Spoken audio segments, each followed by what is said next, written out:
I'm Tiana reporting for Kids First, and today I'm speaking with John Tartaglia, Halle Stanford, and Matt Fusfeld, who are the executive producers of Fraggle Rock Back to the Rock, which premieres on March 29th, 2024 on Apple TV+.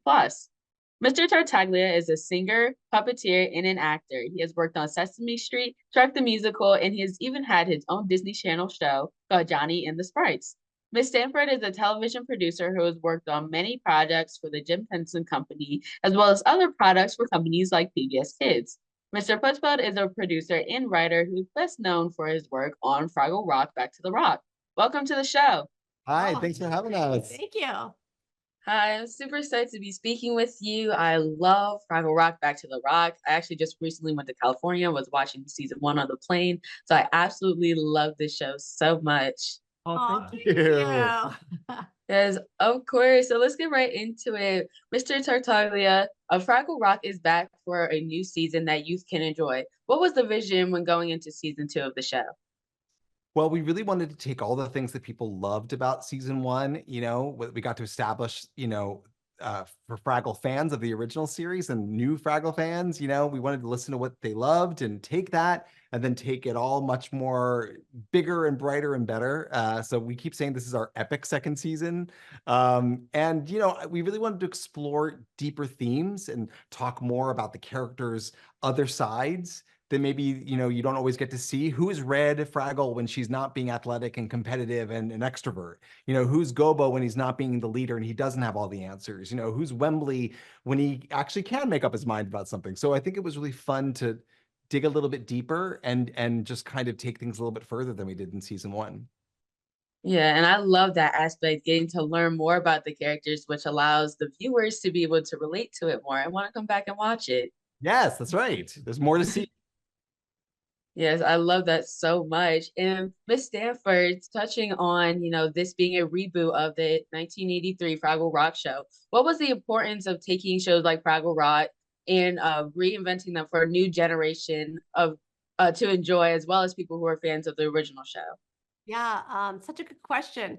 There's so many remakes right now. There's so many reboots. We feel like this is the one to watch. We're so proud of the Fraggles, but I think really it came down to, it felt like it was time that the world needed Fraggles. When we relaunched the season 1 series, it was at a time where it just felt like we needed a little bit more hopeful programming, a little more hope punk.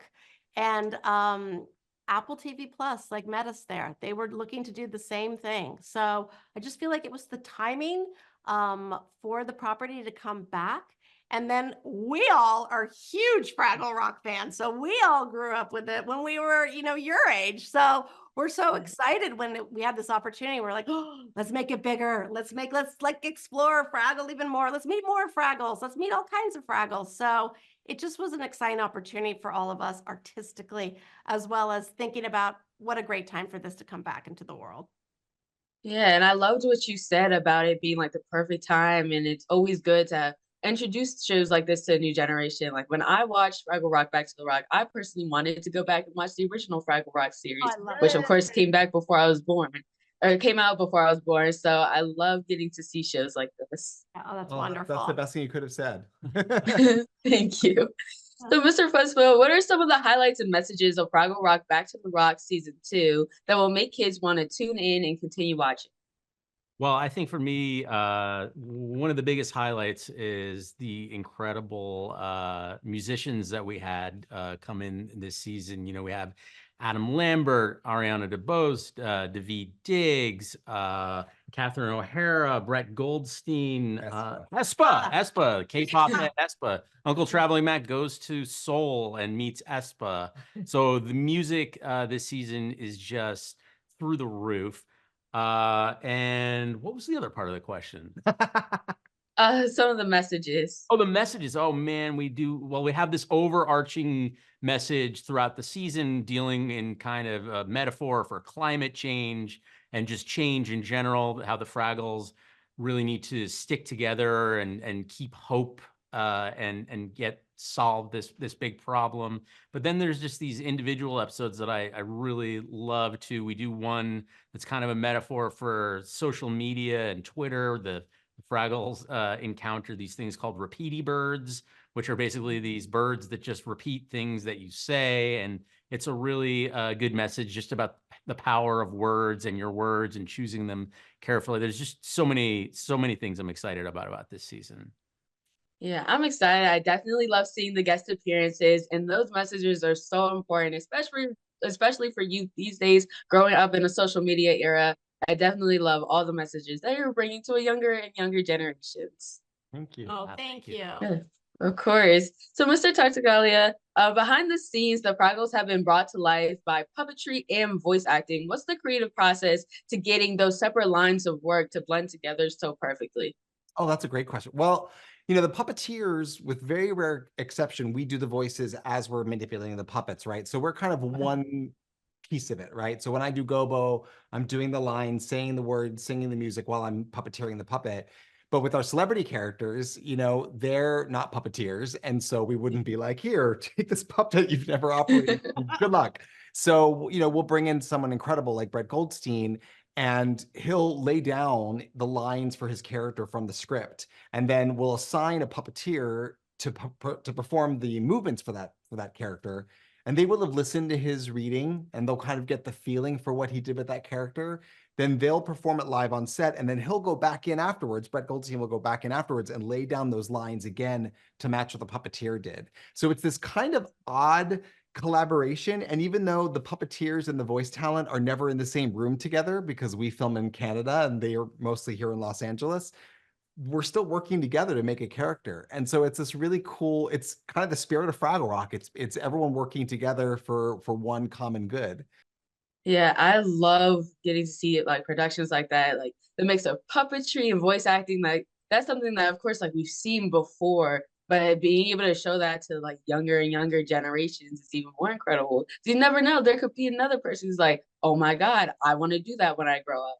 So That's it's what happened with me. incredible. That's how I started. I started watching the original Fraggle Rock, and that's what made me want to do what I do. So exactly to your point, I think about that all the time, that there's someone out there watching the show somewhere in the world that's going to get inspired to do what we do. And that's a real privilege to get to work on something like that.